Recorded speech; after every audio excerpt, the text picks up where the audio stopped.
एक बार की बात है, एक आलसी व्यक्ति एक बौद्ध भिक्षु से कहता है, मुनिवर, मेरे अंदर बहुत आलसपन है, जिसकी वजह से मैं अपने जीवन में जो करना चाहता हूँ वह कर नहीं पाता हूँ। मुझे कुछ रास्ता दिखाएं। तो बौद्ध भिक्षु उस आदमी से पूछते हैं, क्या तुम्हें पक्का विश्वास है कि तुम्हारे अंदर आलसपन है? वह व्यक्ति कहता है, जी मुनिवर, केवल मैं ही नहीं, मेरे पूरे गांव के लोग कहते हैं कि मैं आलसी हूँ। वह बौद्ध भिक्षु उस व्यक्ति से कहते हैं, परंतु क्या तुम्हारे पास इस बात का कोई प्रमाण है कि तुम वाकई आलसी हो?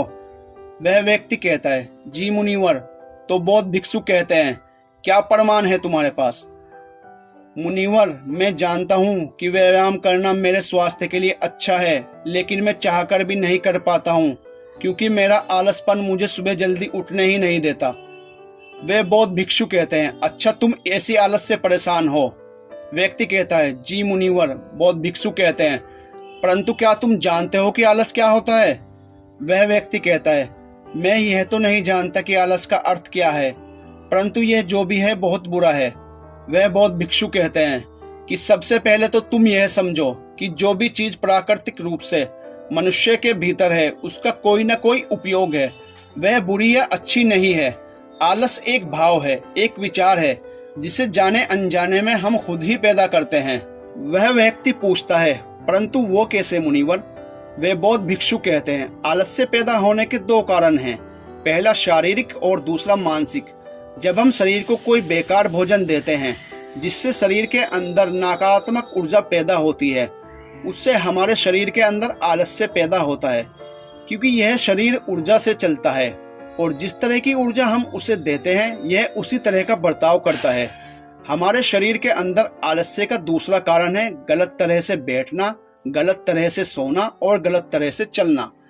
हम इस बात पर कभी ध्यान नहीं देते कि हमारे बैठने, लेटने और सोने की स्थिति भी सही है या नहीं।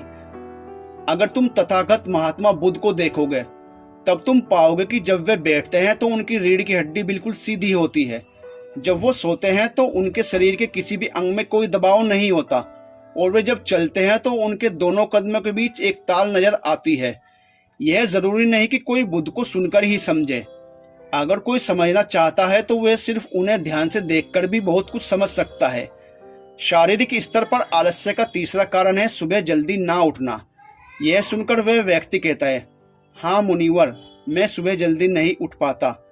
वह बौद्ध भिक्षु मुस्कुराते हैं और कहते हैं, तुम सुबह जल्दी तभी उठ सकते हो जब तुम रात को सोने का एक सही समय निर्धारित कर लोगे।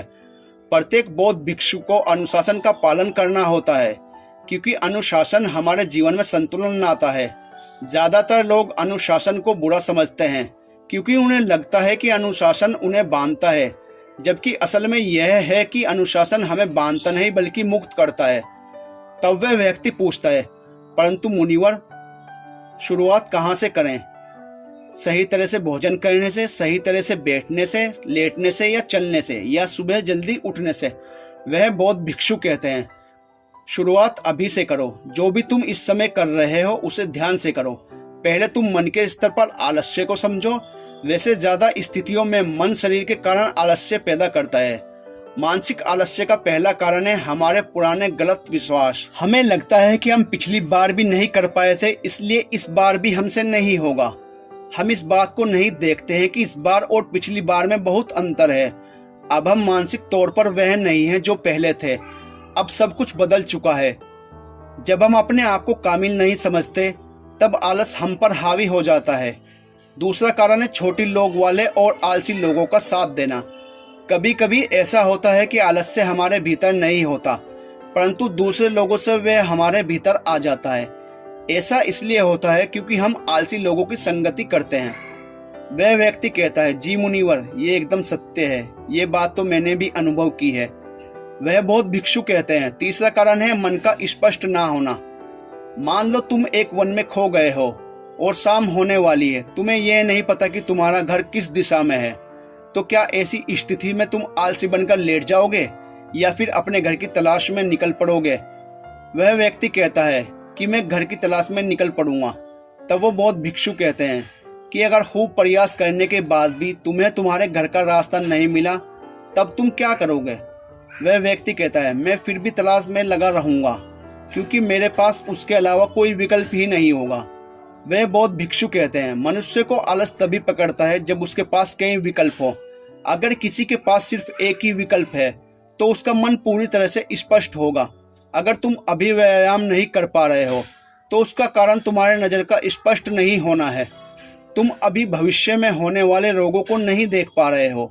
तुम अभी उन रोगों से होने वाली पीड़ा को महसूस नहीं कर पा रहे हो। वह बौद्ध भिक्षु आगे कहते हैं कि आलस्य का चौथा कारण है मानसिक कारण।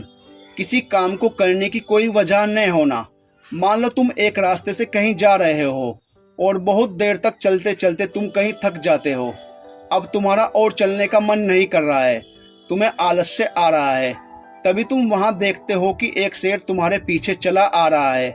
तो क्या ऐसी परिस्थिति में तुम आलस्य को लेकर वहां रुके रहोगे? नहीं ना। तो इस बात को समझो, आलस्य तुम्हें उसी काम को करने से रोकता है जिसे करने की कोई बड़े वजह ना हो।